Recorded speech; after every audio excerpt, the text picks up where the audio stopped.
नाशिक त्र्यंबकेश्वरमध्ये होणाऱ्या सिंहस्थ कुंभमेळ्याच्या पार्श्वभूमीवर जे विकास कामे सुरू आहेत या विकास कामांची गुणवत्ता तपासण्यासाठी सिंहस्थ कुंभमेळा प्राधिकरणाच्या माध्यमातून तज्ञ सल्लागार नेमणूक करण्याचा निर्णय जो आहे तो घेण्यात आलेला आहे आणि यामध्ये प्रामुख्याने गुणवत्ता नियंत्रण सल्लागार, आपत्ती व्यवस्थापन सल्लागार, विधी सल्लागार यांची नेमणूक जी आहे ती केली जाणार आहे। त्याचप्रमाणे IIT मुंबई ही त्रयस्थ संस्था जी आहे ती गुणवत्ता तपासणी संस्था म्हणून नेमणूक जी आहे ती करण्याचा निर्णय कुंभमेळा प्राधिकरणाने घेतलेला आहे। दरम्यान नाशिक आणि त्र्यंबकेश्वरमध्ये सिंहस्थ कुंभमेळ्याच्या पार्श्वभूमीवर कोट्यवधी रुपयांची कामे जी आहेत ती सुरू करण्यात आलेली आहेत।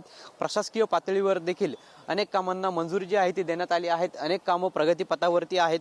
दरम्यान आता या कामांची गुणवत्ता तपासण्यासाठी तज्ञ सल्लागारांची नेमणूक जी आहे ती कुंभमेळा प्राधिकरणाच्या माध्यमातून केली जाणार आहे आणि ही सेवा जी आहे कुंभमेळा प्राधिकरण 2 वर्षांसाठी घेणार आहे आणि त्यासाठी जवळपास 4,75,00,000 रुपयांच्या खर्चाला देखील मान्यता जी आहे ती देण्यात आलेली आहे। त्यामुळे आता सिंहस्थ कुंभमेळ्याच्या कामांसाठी एक तज्ञ सल्लागारांची समिती जी आहे ती आता काम करणार असल्याचं आपल्याला पाहायला मिळतंय। कॅमेरा पर्सन हरीश नेगीसह पवन येवले, TV9 मराठी, नाशिक।